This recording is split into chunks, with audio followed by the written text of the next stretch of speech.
Hola, nens i nenes! Avui us explicaré un conte que es diu Història d'en Tabalet. I diu així: vet aquí que hi havia una vegada un conillet que es deia Tabalet. Era molt petitet i era de color gris i vivia amb la seva mare, la Marieta Cua Curta, a dins d'un cau, a sota terra. Cada dia, quan la Marieta Cua Curta anava a buscar l'esmorzar, li deien al seu fillet: Tabalet, sobretot no surtis del cau, vegis el que vegis, sentis el que sentis, no surtis. I en Tabalet li deia a la seva mare: no, mare, no sortiré. La Marieta llavors se n'anava a buscar esmorzar.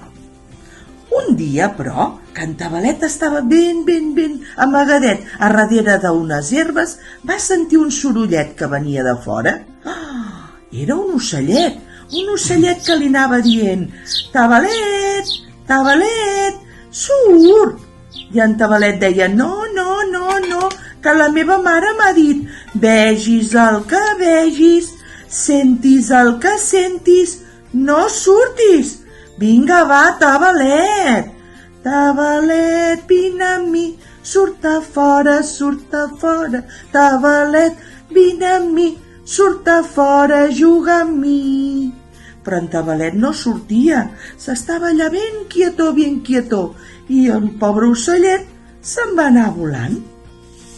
Un altre dia estava allà també ben quiet en Tabalet i va sentir com un soroll d'una Marieta que pujava dalt d'unes herbes i que de cop, queia. En Tabalet tenia moltes ganes de riure, però no va riure. I la Marieta, que el va veure, li va dir: Tabalet, vine a jugar amb mi.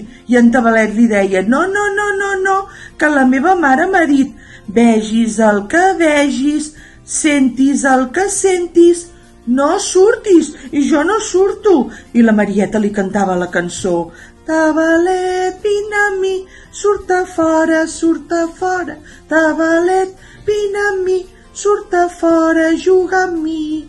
Però en Tabalet no sortia i estava allà ben amagadet. I un dia, de cop i volta, va sentir un soroll tot estrany, un soroll que feia tss. No ho havia sentit mai. Què era aquell soroll tan estrany? Ui! En Tabalet va aixecar les orelles. Què és això que sento? El pobre Tabalet era una mica trapasser i clar, com que això no ho havia sentit mai, doncs va començar a treure el morro per al cau i va començar a treure el morro per les herbes i de cop i volta va sortir una serp. En Tabalet es va espantar molt i la serp se li va tirar a sobre i va començar a encargolar-lo fins que va quedar ben agafat. Ai, pobre Tabalet! Va començar a cridar a la seva mare: mare! Però la serp el tenia ben agafat i se l'enduia ja cap a fora al cau. I la Marieta Cua Curta, que de lluny havia sentit amb les seves orelles tan llargues els crits del seu fill, va venir corrents i saltant va agafar la serp i li va clavar una bona queixalada i esgarrapant-lo el va tirar ben lluny la serp. Ai, mare, anem ben lluny d'aquest cau, que la serp ja sap on vivim. I se'n van anar corrents, fins que van fer un altre cau i es van quedar a viure en aquell cau. I en Tabalet i la seva mare van ser molt feliços. I vet aquí un gat, i vet aquí un gos, que aquest conte ja sap vos.